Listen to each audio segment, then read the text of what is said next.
अच्छा, electronic media पे पाबंदियाँ थी, कुछ ख़त्म हुई हैं या नहीं?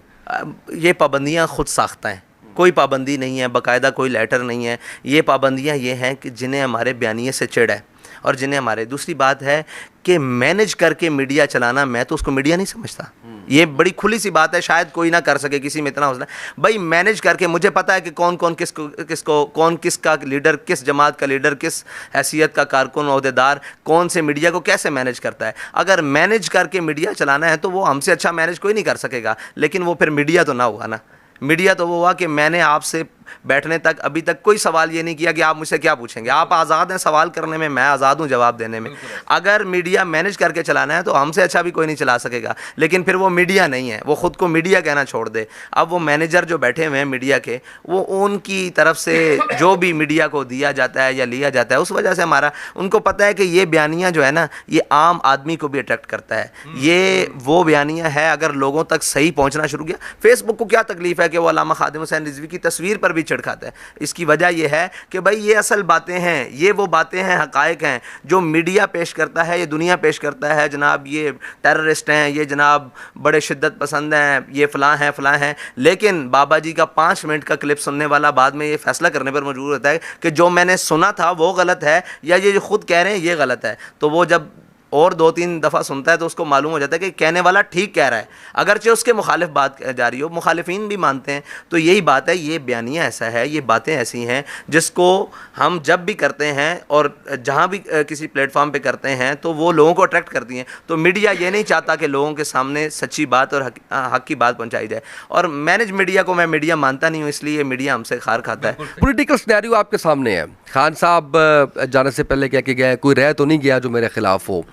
वो ये कहते हैं कि एक्सपोज कर दिया है मैंने, सबको एक्सपोज कर दिया है मैंने। वो इस्टेब्लिशमेंट को कह रहे हैं, वो जनरल बाजवा का नाम ले लेके पाकिस्तान तहरीक इंसाफ कह रही है, वो अदालतों को कह रहे हैं, इलेक्शन कमीशन को कह रहे हैं, पॉलिटिकल पार्टीज़ को कह रहे हैं।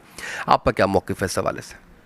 देखें, वो तख्त के बख्त से यकलख्त उतारा हुआ शख्स, तुमने कभी देखा है जीत के हारा हुआ शख्स, ठीक है, वो तो उन्हीं को कह रहा है जिन्होंने उसको लाने में अपना भरपूर किरदार अदा किया, ठीक है जी। उनको क्यों कह रहा है? उसका ये है कि उसका इक़्तिदार चला गया, जिससे उसको निहायत प्यार था। इक़्तिदार जाना यूँ भी था, ठीक है, लेकिन इक़्तिदार आने जाने वाली चीज़ है, इसके ऊपर वावेला कहेगा, ठीक है जी। पहले तो आप मेरिट की बुनियाद पर आए ही नहीं, पहली बुनियाद, आपको तो लाया गया, ठीक है जी, आप इलेक्ट तो हुए नहीं, आपको सिलेक्शन के थ्रू लाया गया।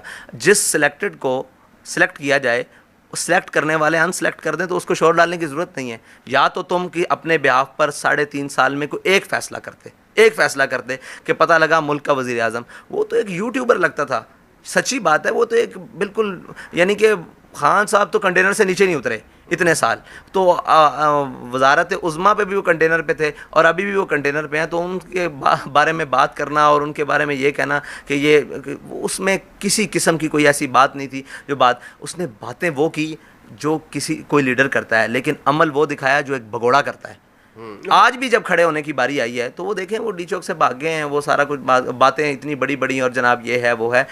आज़ादी की जंग लड़ना, क्या आज़ादी के लिए ऐसे होता था? आज़ादी की जंग ऐसे लड़ी जा सकती थी?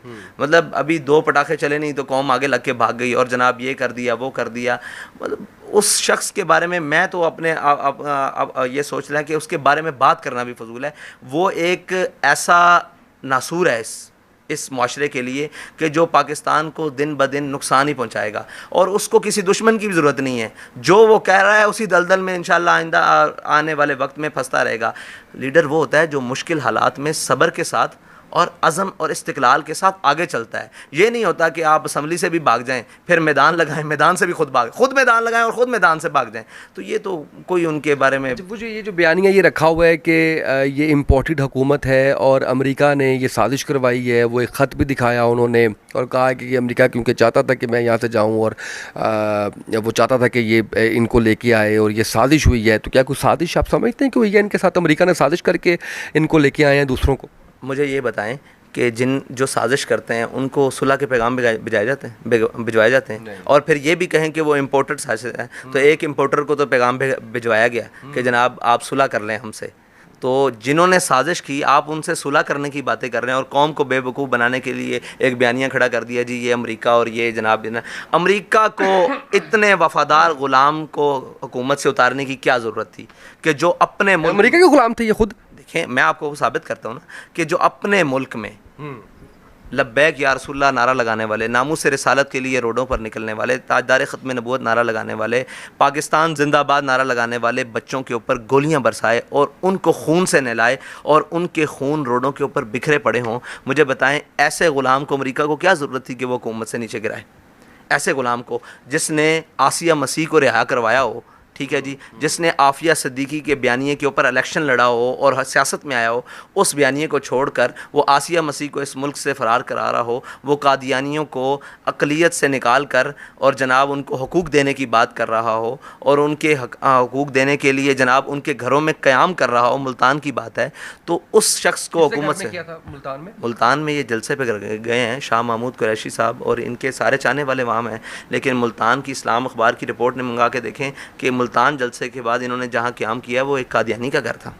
और यार आके कहना, और फिर ये सारी चीज़ें वही हैं कि अगर टच देते देते ये यहाँ पहुँचे हैं, इस्लामी टच देते थे, सच तो था नहीं, इस्लामी सच होता तो कोई बात होती ना, ये टच देते देते कौम को बेवकूफ़ बनाने के लिए सारी चीज़ें एक्सपोज हो रही हैं वक्त के साथ। रियासत मदीना जो कहते थे, अल्लाह अकबर, वो तो इतना पाकीज़ा नाम है, रियासत मदीना के नाम पर जो इन्होंने पाकिस्तान के अंदर एक तमाशा लगाया है, एक तमाशा लगा के रख दिया है, कौम की बेटियां रोडों पर लाकर जनाब उनसे मतलब बेहयाई का एक वो बीज बो दिया है कि जिसको लोग करने के लिए शर्माते थे, अब वो फ़ख्र के साथ जाते हैं जी हम आज़ादी की जंग लड़ने जा रहे हैं। भाई कौन सी आज़ादी की जंग लड़ने जा रहे हो?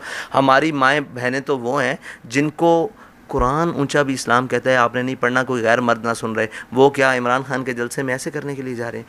भाई ये कौमों की जो है ना माएँ, ये इनका मुस्तकबिल होती हैं। आप कौमों की माओं को आने वाले मुस्तकबिल को रोडों के ऊपर नचा रहे हैं, तो हम क्या तवक्को रखें कि ये कौम कहाँ जाएगी, क्या इसका मुस्तकबिल होगा? ये इतना नासूर है, इसने हर चीज़ के अंदर इस्लाम के मुखालिफ नाम लेकर उसकी मुखालफत के लिए जो बन सका वो किया।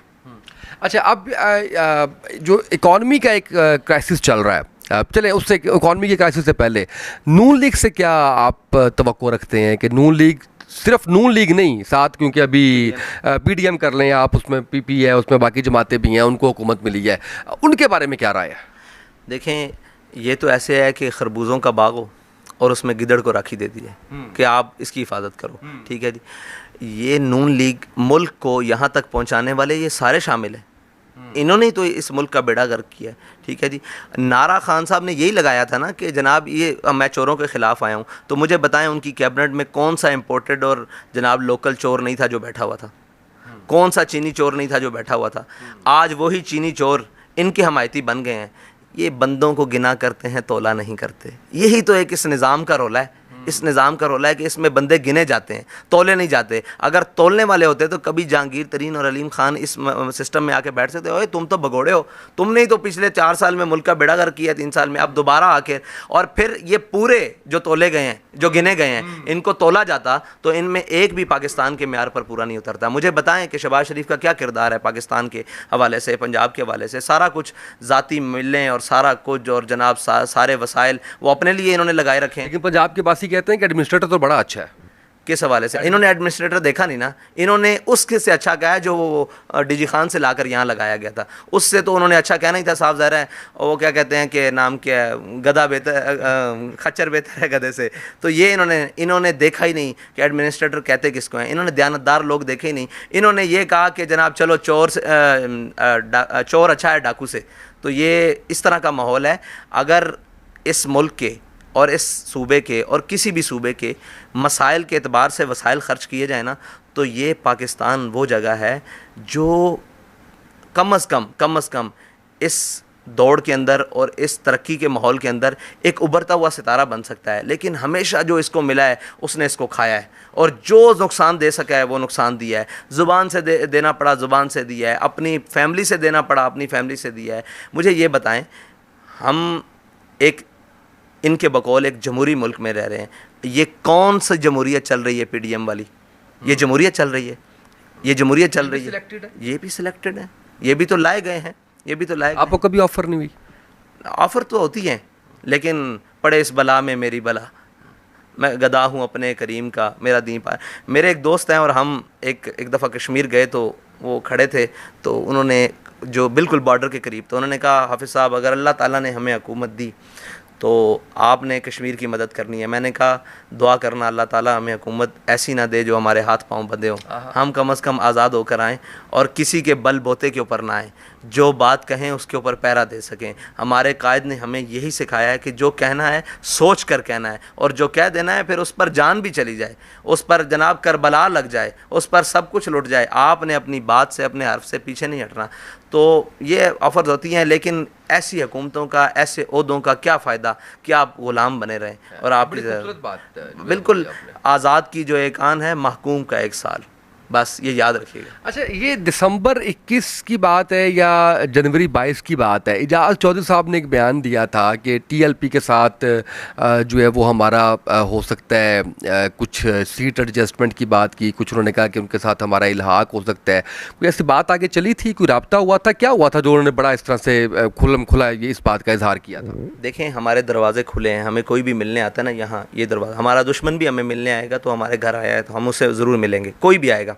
लेकिन जब बात नज़रियात के ऊपर और कौम के मसाइल के ऊपर और आगे चलने की बात होगी तो हम उनके साथ कैसे चल सकते हैं जिन्होंने निहत्ते बच्चों को गोलियां मारी हैं, जिन्होंने निहत्ते बच्चों को शहीद की दिया है, जिन्होंने निहत्ते लड़कों को शहीद किया है, जिन्होंने चादर और चारदीवारी की पामाली की है। अभी तो कुछ भी नहीं हुआ तो आपको चादर और चादर की याद आ गई। हम इसकी भी तायद नहीं करते।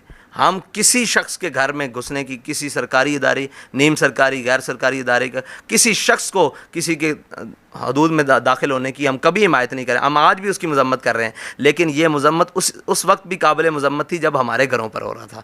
आज ये तो अभी ज़रा सी मकाफात अमल है ना दुनिया में। हम ये नहीं चाहते कि इनके साथ ऐसा हो, किसी के साथ भी ऐसा हो।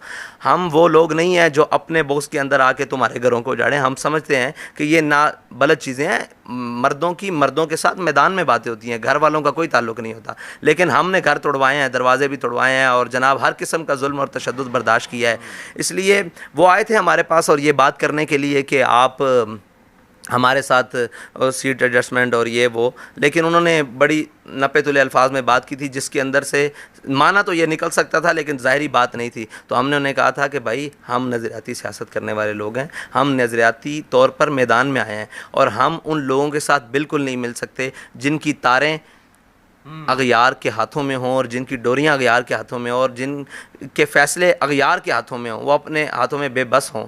अगर अगयार के हाथों में ना होते तो कम अज़ कम 3.5 साल इक़्तिदार में कोई एक ऐसा काम तो होता कि जिसके साथ हम खड़े हो सकते कि भाई ये इन्होंने किया है। आपने चोरों को पकड़ने का नारा लगाया, अपने हाथों से चोर मुल्क से बाहर भेजे। आपने कहा मैं सबसे बड़ा आशिक़ रसूल हूँ और मैंने आशिक़ाने रसूल पे गोलियां बरसाईं। आपने कहा मैं मईशत दुरुस्त करूँगा, जिसकी बुनियाद पर आप लेकर आए आपने उस वज़ीर को ऐसे ऐसे बदलते रहे सुबह शाम। आपने अपनी कैबिनेट में कादियानी मुशीरों को शामिल करने की बात की, ठीक है जी। आपने रियासत मदीना का नाम लेकर करतारपुर कॉरिडोर खोले।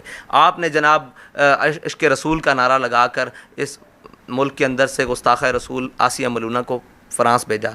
ये सारी बातें वो हैं, मतलब ये पूरी एक तवील है, ठीक है जी। आपने इस मुल्क के बासियों से मतलब इज़्ज़त से रोटी भी छीन ली और जनाब एक गरीब का जो कुव्वत ख़रीद थी वो तोड़ के रख दी, ठीक है जी। और जो आपके बाद आए हैं वो तो माशाल्लाह वो तो पहले इस काम के कारीगर हैं कि उन्होंने सब कुछ अपने बस में करना शुरू कर दिया है कि अभी जो कल की रिपोर्ट है, मेरा वोट उठाकर इन्होंने 2-3 हल्के पीछे डाल दिए। यानी कि ये अभी से रिगिंग शुरू हो गई है। मुझे ये बताएं कि इस सिस्टम के अंदर कोई ठीक बंदा आ सकता है?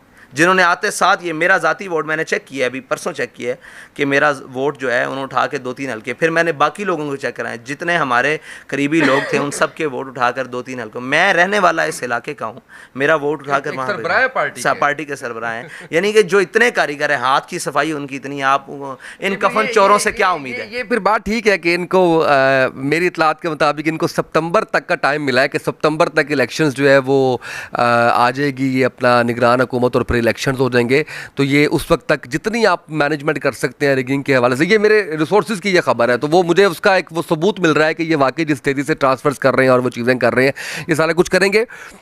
इकॉनमी के हवाले से आप समझते हैं कि इमरान खान जो है वो उसकी हुकूमत 3.5 साल उसका बोझ उठा रही है ये वाली हुकूमत, और क्या ये 6 माह जितना भी अरसा इसके पास है कुछ बेहतरी ले आएगी, या IMF मेन वजह है? कहाँ पे इतनी बड़ी ख़राबी हुई है? ये सबसे बड़ी ख़राबी तो भाई उसामा उस वक्त हुई है जब इस मुल्क के अंदर सूद लिया गया। ये सारी ख़राबियाँ वो हैं। हर आने वाला ये कहेगा कि मैं पिछले को भुगत रहा हूँ, लेकिन असल मर्ज़ को नहीं नाम लेगा। हम तो सूद दे रहे हैं और सूद ले रहे हैं, और हमने इस मुल्क में अल्लाह और उसके रसूल के साथ जंग लगा रखी है। जब जंग लगा रखी है, हम अल्लाह और उसके रसूल से जीत सकते हैं? कभी भी नहीं। अल्लाह ताला ने कहा मेरे साथ ऐलान जंग है, तबले जंग है, तुम आ जाओ जंग। हम मुसलसल हालत जंग में हैं, और ये हालत है कि हाथ में मुंह में राम राम, बगल में छुरी और मुंह में राम राम। हम ये कहते हैं कि या अल्लाह हमारे हाल पर रहम फरमा। जब मैं कहता हूँ कि या अल्लाह मेरा हाल देख, तो आवाज़ आती है बंदे अपना नाम या माल देख। हमने सबसे ज़्यादा इस दीमक की तरह, दीमक भी क्या मगरमच्छ की तरह, अगर अपनी जो इकॉनमी है उसको ये लगाया हुआ है। ये हर आने वाला यही कहेगा कि मैं पिछलों का बोझ उठा रहा हूँ, तो ये कोई नहीं कहेगा कि मैं इस लानत का बोझ उठा रहा हूँ जो हमने पूरी कौम के गले में दे दी है, सिर्फ चंद अयाशियों की खातिर, सिर्फ चंद टकों की खातिर। आपने तो मुल्क IMF को गिरवी रखवा दिया हुआ है। आप ये मैं जो छुपे ढके अल्फाज में आप कहें या मैं कहूँ, साफ ज़ाहिर है जिस मुल्क में प्राइसेस उनके मंशा के मुताबिक मुअय्यन होंगी और उनका तयन किया जाएगा, तो आप क्या समझते हैं कि वहाँ आप और मेरी मर्ज़ी से कोई चीज़ की ख़रीदो फ़रोख्त होगी, या आपकी और मेरी दस्तरस में होगा हमारा कौमी ख़जाना या कौमी बैंक या पाकिस्तान का स्टेट बैंक? ये तो सारा कुछ हमने उनको हाथों में दे दिया है। अब दूसरे के हाथों में देकर ये कहना कि मेरा घर बेहतर चले, ये कैसे मुमकिन है? वो तो उनका फरियाद ज़े अफरंगो दिल अवेज़ी अफरंग, फरियाद ज़े शीरीनियो परवेज़ी अफरंग, आलम हमाज वीराना चंगेज़ी अफरंग, मेमार हरम बाज बतामीर जहाँ खेज, अज़ ख्वाब गरां अज़ ख्वाब गरां अज़ ख्वाब गरां। इकबाल कहता है तुझे इन कफन चोरों से उम्मीद है? ये तो जो सोचते हैं उससे पूरा आलम तबाह हो सकता है। ये ऐसी सोचें सोचते हैं तुम्हारे बारे में कि इनको पकड़ना कैसे है, इनको अगर ये उठ रहे हैं तो इनको अफ़गानिस्तान में भी दबा दो, इनको इराक़ में भी दबा दो, इनको जनाब चेचनिया में दबा दो, इनको जनाब बर्मा में दबा दो, ये कहीं उठ ना सकें। ये पाकिस्तान जो एटमी ताकत है, न्यूक्लियर पावर है, उम्मत मुस्लिमा के लिए एक उम्मीद है, इसको तो जनाब माशी तौर पर अच्छा, अगर कोई अच्छा आदमी आ गया तो उसको आगे नहीं आने देना, बल्कि इसको उन्हीं जनाब चोरों के ज़रिए, उन्हीं जनाब बदकारों के ज़रिए दोबारा पाकिस्तान की मईशत को लपेट के रखना ना। तो ये सारा वो जिनके हाथों में हमने दिया हुआ है, वो कितने पैसे हैं आज में अगर हिसाब किया जाए तो हम शायद सूद की जो सूद है, रकम दे रहे हैं, किस्तें दे रहे हैं, वो शायद रात से ज़्यादा दे चुके हों जो हमने कर्ज लिया है।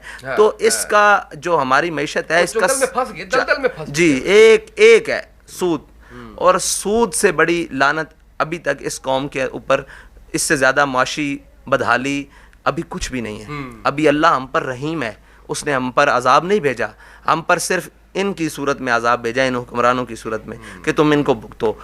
हर आदमी परेशान है, हर आदमी बेयकीनी का शिकार है। पाकिस्तान के अंदर कोई चीज़ आप यकीन से नहीं कह सकते कि सुबह तक ये चीज़ रहेगी।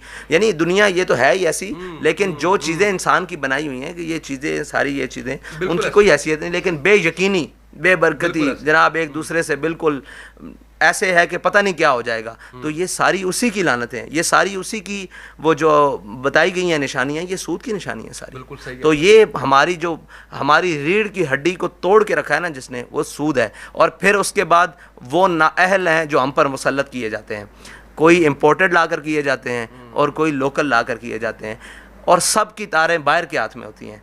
यानी कि इस मुल्क का आज से 20-30 साल पहले मसला माशी नहीं था, सिक्योरिटी मसाइल थे इस मुल्क को, लेकिन आज माशी मसाइल हैं जो, और जहाँ मेरे आका ने फरमाया जो ये है ना भूख गरीबी, ये इंसान को कुफर तक ले जाती है।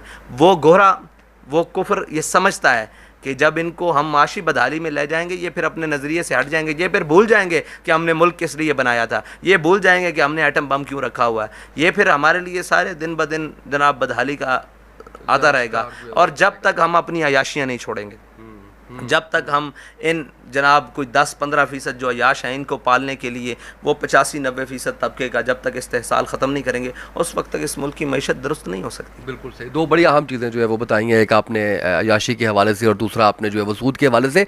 अच्छा, अब मुझे एक क्वेश्चन आपसे ये करना है कि इलेक्शन के हवाले से ज़िमनी इलेक्शन में आने का प्लान किए हुए हैं और उसके साथ साथ जनरल इलेक्शन के हवाले से कैसी तैयारी है और क्या एक्सपेक्टेशंस होनी चाहिए कौम की आपसे कि आप इस दफ़ा जो है वो क्या नताइज एक्सपेक्ट कर रहे हैं? जी, इलेक्शन की तो मुकम्मल तैयारी कर रहे हैं, हर लिहाज से तैयारी कर रहे हैं, जलसे हो रहे हैं बहुत बड़े जो मीडिया की आंख से बचकर हो रहे हैं। और वो कह रहे हैं कि जी आप मीडिया को मैनेज नहीं करते, तो आपको बताया है कि वो मैनेज हो नहीं सकते, वो मैनेज करना ही नहीं है। हमारे पास अपना हलाल माल भी हो तो वो उससे मैनेज नहीं करना हमने, इसलिए कि आप के हाथ में अल्लाह ने एक ताकत दी है कैमरे और माइक की, आप उसका दुरुस्त इस्तेमाल करें। अगर कौम को दुरुस्त करना है, अगर हम ही गलत बुनियाद रख देंगे तो हम क्या तवक्कुआत रखें कि हमारी बात में असर रह जाएगा या हमारे अमल में असर रहेगा। लिहाजा हम गलत नहीं। और दूसरी इलेक्शन जो है, इलेक्शन की इंशाल्लाह पूरी तैयारी है। अभी ज़िमनी इलेक्शन हो रहे हैं, इसमें इंशाल्लाह तमाम सीटों पर हमारे उम्मीदवार आ रहे हैं। लेकिन इसमें एक पैगाम छोटा सा बहुत, वो जो अपने आप को जमहूरियत के अलमदार कहते हैं, ठीक है, वो अभी जो मैं नाम ले रहा हूँ बाकायदा, वो बलूचिस्तान का एक सरदार है अख्तर मैंगल, अभी कौमी असम्बली में बैठा हुआ है। उसने हमारे बंदों को बल्दियाती इलेक्शन में बलूचिस्तान के अंदर अगवा करवाया है और उसके लोगों ने अगवा करवाया, उसकी पार्टी शामिल है उसके अंदर। ये अपने आप को जमहूरियत के अलमबरदार कहते हैं। और उधर सुने, वो जो कहते हैं हम 3 पुश्तों से जमहूरियत की जंग लड़ रहे हैं, वो पीपल्स पार्टी वाले अभी भी, आप मेरे साथ चलें, हमारे कई लोग उन्होंने अगवा किए, कई लोगों को थाने में ले गए जाकर ज़बरदस्ती, और कुछ जो भी प्रेशराइज करना, कुछ लोग मेरे पास जैकबाबाद के यहाँ आकर बैठे रहे कि ये हमें तंग कर रहे हैं, लिहाजा हम फ़ोन बंद कर रहे हैं और हमें धमकियाँ दे रहे हैं। तो ये जमहूरियत के अलमदार हैं जिनको अपने घर में इतना बर्दाश्त नहीं कि यार आप कहते हो कि ये हर एक का हासिल है, हक है कि वो इलेक्शन लड़े, तो जब इलेक्शन के लिए लोग मैदान में उतरे हैं तो आपने उनको अगवा करना शुरू कर दिया है। ये झूठे हैं चैम्पियन। यानी कि आप इनकी अपनी अंदरूनी हालत देख लेना, वहाँ पे जो भी उनका मुखालिफ वडेरा जो भी मतलब होता है उनके ख़िलाफ़ आता है, और कोई भी कारकुन आए, वडेरा आए, कोई जनाब किसी भी नस्ल रंग से आए, ये उसको अगवा करवा लेते हैं। तो ये हालत है हमारी इलेक्शन की। लेकिन हमने उनको, अभी हमारे कारकुनान में अल्हम्दुलिल्लाह थोड़े से लोग हैं जो प्रेशराइज हो गए या किसी को गायब कर दिया गया, बाकी जो हैं वो इंशाल्लाह डट के खड़े हैं उनके मुकाबले में। अभी तो ये बल्दियात है, इंशाल्लाह जनरल इलेक्शन आएगा तो इन सब की तवक्कुआत से बरअक्स टीएलपी रिज़ल्ट देगी, इसलिए कि टीएलपी सिर्फ सोशल मीडिया या मीडिया के सिर्फ बातें नहीं कर रही, टीएलपी ग्राउंड पर वर्क कर रही है। और जहां लोगों की ज़रूरत है, अभी चोलिस्तान में हम खुद होकर आए, हमारे बाद कल हमारा एक और वफद चोलिस्तान में उनकी इमदाद के लिए जा रहा है। अगरचे मीडिया नहीं दिखाता, सोशल में हम कैमरे की आंख से हट कर मदद कर रहे हैं उस वक्त में जब लोग मुश्किलात में हैं। और इंशाल्लाह जब हमें लोगों की ज़रूरत होगी, उनके वोट की, उनकी सपोर्ट की, तो लोग हमारे साथ खड़े होंगे इंशाल्लाह। अच्छा, आखिर में एजुकेशन के हवाले से हमारी कौम के लिए मैं एक तो पैगाम आपको लेना चाहूँगा और आप से जानना ये चाहूँगा कि दीन के साथ साथ दुनियावी तालीम और दुनियावी तालीम के साथ साथ दीनी तालीम कितनी ज़रूरी है?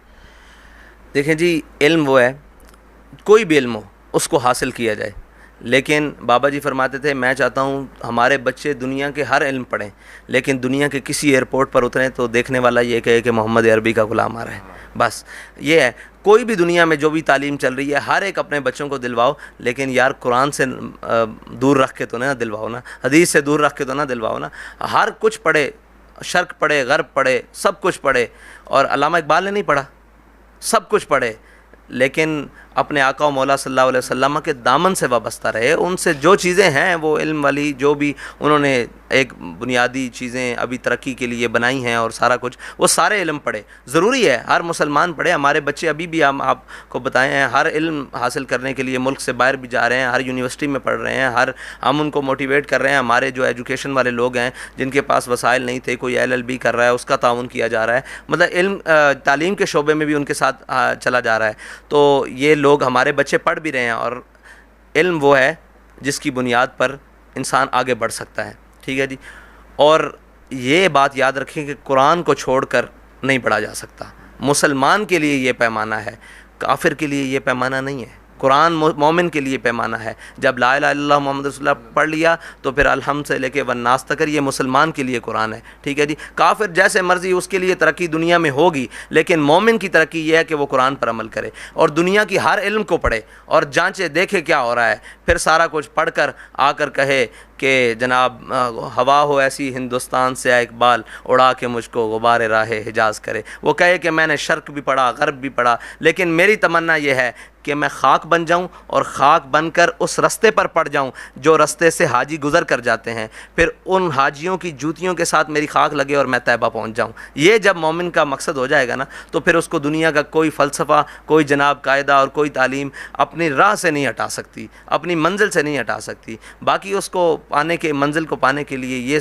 तमाम वसाइल, इनको इस्तेमाल करना, ये तो मोमिन की शान है। बिल्कुल सही है। बहुत शुक्रिया अल्लामा साद रिजवी साहब हमारे साथ मौजूद थे, और मेरा ख्याल है कि हमने तमाम ऐसी चीज़ें जो इस वक्त डिस्कस की जा रही हैं, चाहे वो हुकूमत के बदलने की है, चाहे वो इसराइल के हवाले से है, चाहे वो इंडियन जो बीजेपी के रहनुमा हैं उनकी जानिब से गुस्ताखी के हवाले से है, इकॉनमी को लेके बड़ी मुदल्लल गुफ्तगू की, और मुझे उम्मीद है कि बहुत कुछ सीखने वालों ने सीखा भी होगा, और बहुत सी चीज़ें जो शायद नहीं पहुँच पा रही लोगों तक, वो भी बड़ी क्लैरिटी के साथ जो है वो आप तक पहुँच गई होंगी। हमारे आज के इस प्रोग्राम से इतना ही, इजाज़त दीजिए, अल्लाह हाफ़िज़।